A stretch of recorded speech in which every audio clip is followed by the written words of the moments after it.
the Orthodox Church, and he will be telling us much more about the Orthodox Church. First of all, Archbishop, thank you very much for joining us. Thank you very much for inviting me this evening. Yes. And I will be very happy to tell you all about us and what we are doing. All right. And for your information, myself, I have been traveling for the last 40 years. 40 years. All over Kenya. So I know Kenya better than the Kenyans. All right. Yes. And we'll talk about that in a bit. But first of all, having been born in 1945, tell us about your journey from childhood to when you decide that now you want to serve God. Okay. Okay, it was my desire, my dream, of course, one day to become somehow active in the life of the church.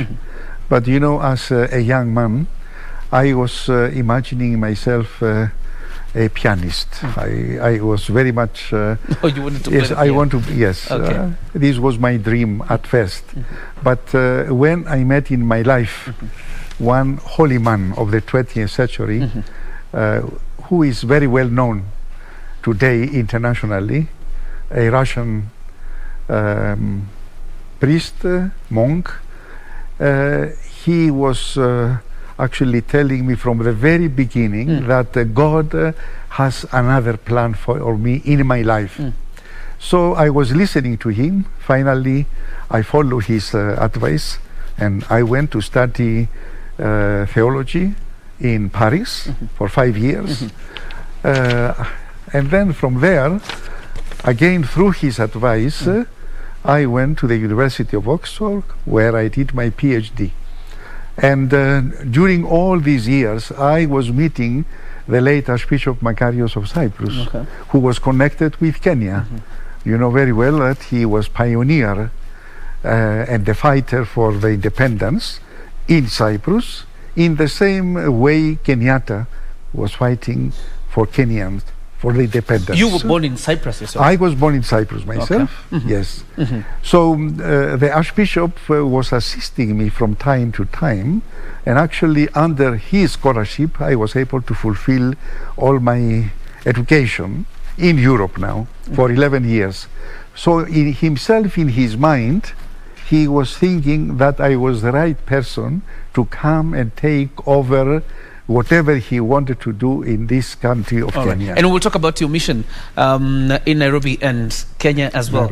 But taking you back, typically growing up in Cyprus as a young man, how was it for you growing in Cyprus at that time?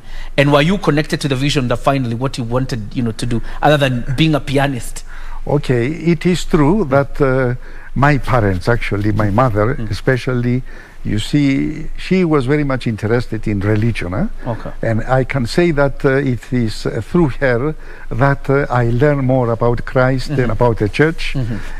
So she was giving me all the necessary directives how to follow religion. And finally, without, of course, knowing that God already planned for me, at the end of my long journey, I can say that this was the plan of God. All right. Do you come to Nairobi as a priest? First of all, when do you come to Nairobi? And do you come to Nairobi as a priest? Or no. When the Archbishop decided to send me to come here and do what he did and see what he did in Nairobi, in our area where we are in the Riruta satellite, I was coming to see. Because myself, I was doubting whether I would like the place or not. I was coming for the first time in Africa. So, but from the first moment when I stepped on the soil of Kenya, I said, I'm not going anywhere. It is here where I'm going to stay forever. And here I am. But you had a mission in Zimbabwe at some point? I was actually elected later on to be the Archbishop in Zimbabwe and in 6 other countries, Malawi, Zambia, Mozambique, Botswana and Angola. And I stayed there for 3 years. And then I came back to Kenya, and here I am since the year 2001. Archbishop of Kenya. Archbishop now, yes. When I listen to your story, when you're coming to Kenya, you don't have the name Makarios. No.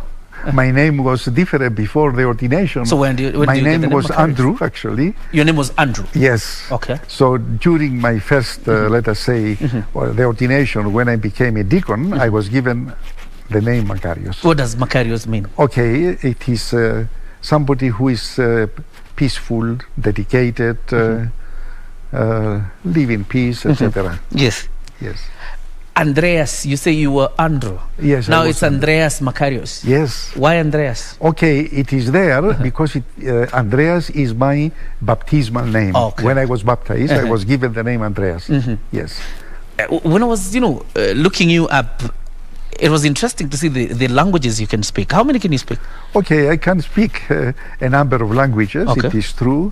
And the reason why we were able to do actually so many translations here in Kenya and Zimbabwe in the different African dialects, it is because I feel that when somebody is learning his own dialect, is able at the end also to keep his culture. It is very important. That is why my mission also here in Kenya is to advise the young generation Kenyans to learn their dialect of their tribe. All right. This is what actually I am preaching. Okay. And myself, I am able to celebrate in Kikuyu, in Kinandi, in Maasai, in Turkana, in Luo. You can speak those languages? I cannot speak, but I'm celebrating fully. Okay. Yes. All right. Because I know you can speak Greek, French,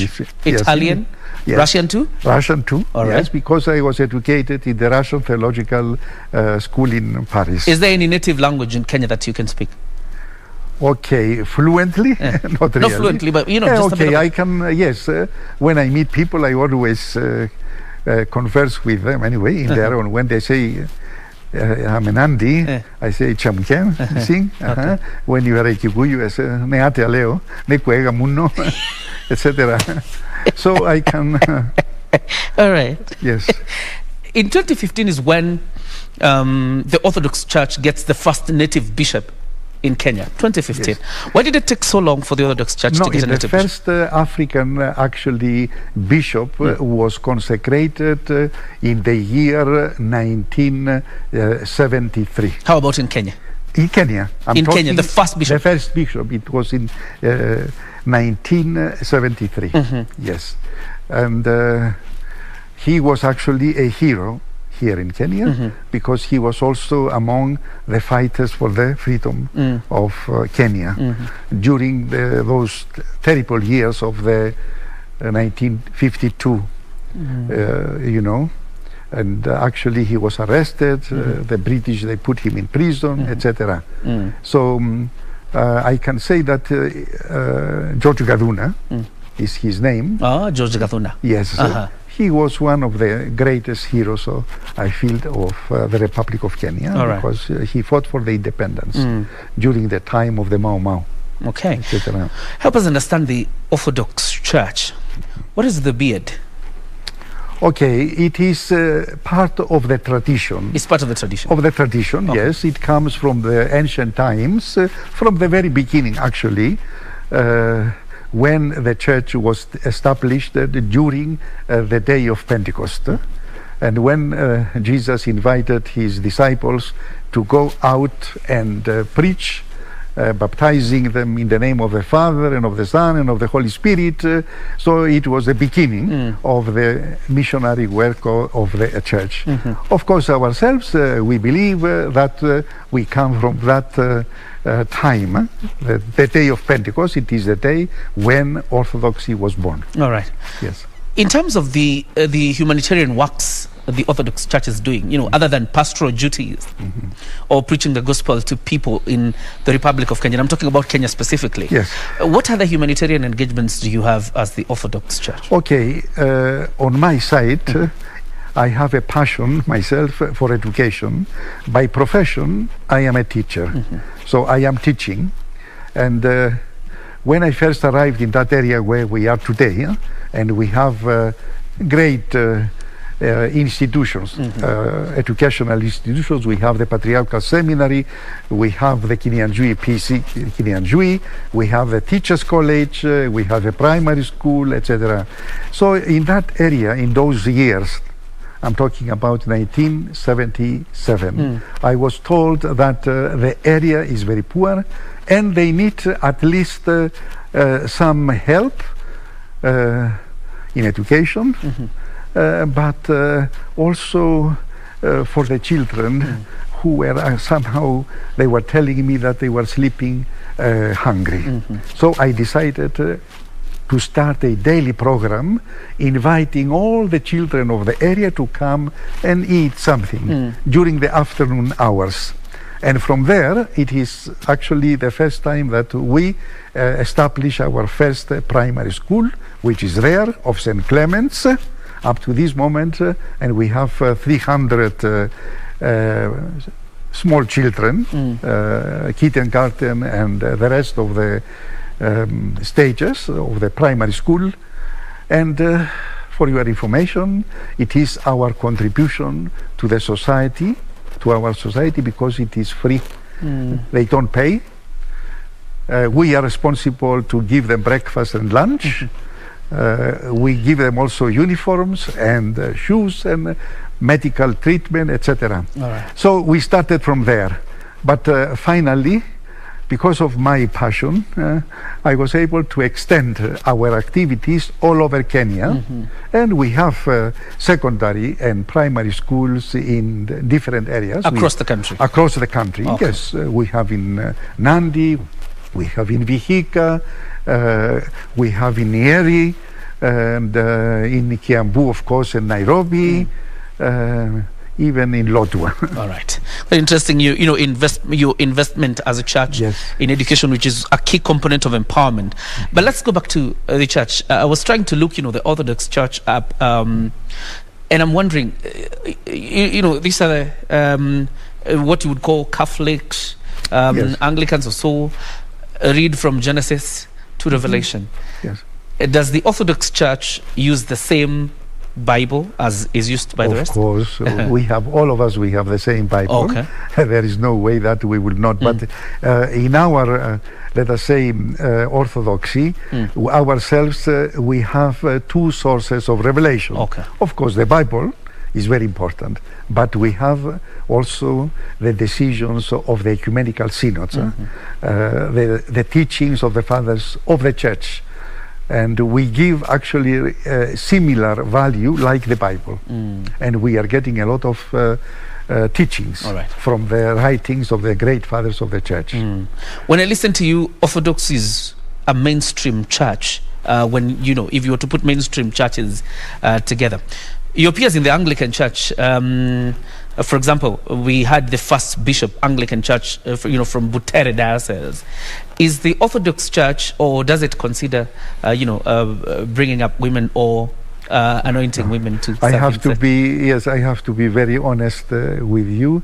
It will not happen. It will not happen. It will not happen, and there is no need for any discussion. It will not happen. It will not happen. Yes, because ourselves, we are actually following the tradition of the church, of the original church. Yes.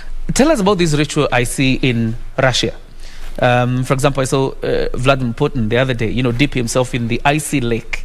Is that a ritual that is observed by all Orthodox members, or that happens only in Russia? No, it is everywhere, actually. It is everywhere? Yes, it is the time, I'm sure, when we are blessing the waters. We have a very, during Epiphany, isn't it? Yes. And for this reason, we are doing it even here in Kenya. Myself, I have been doing it actually in Lake Victoria.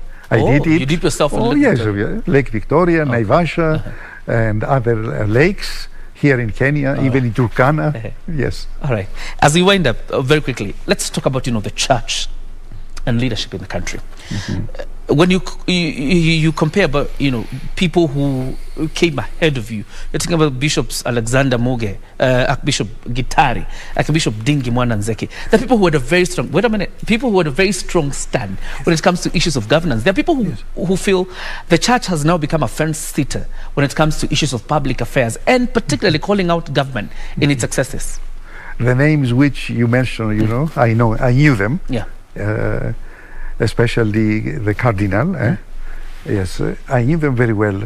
You see, the reason why we are fully participating in the life of the people here in Kenya, it is because we believe that the people are with us, isn't it?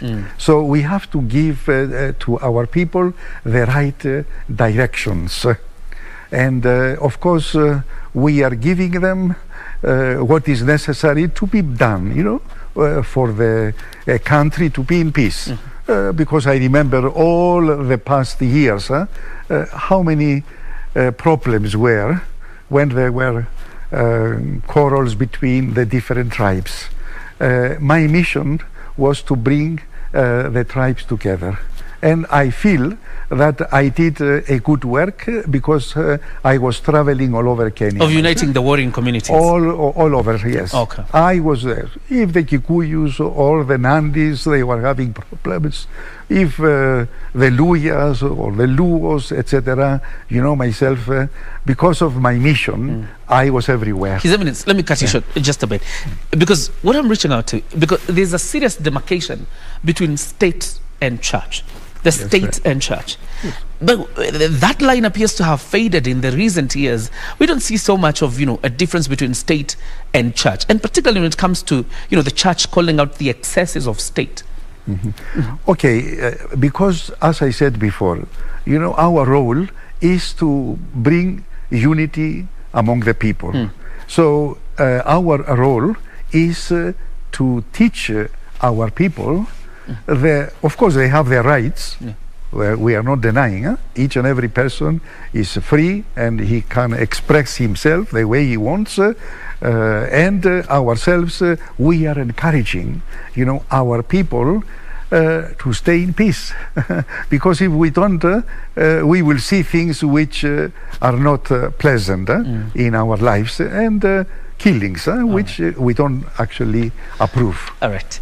His Eminence, every day is a learning day, and I'm thankful for your presence here and your time. Thank you very much for coming. Thank you for inviting me. I hope we will meet again. Absolutely. Thank you very much. Thank you very much. His Eminence, Andreas Makarios, the Archbishop of the Orthodox Church in Kenya, on Extra Mile tonight. And I'm sure you've learned a few things about the Orthodox Church, and most importantly, issues of our state. We're taking a breather. Karo Jenga is up next with business, and later, Karen Kibet with sports.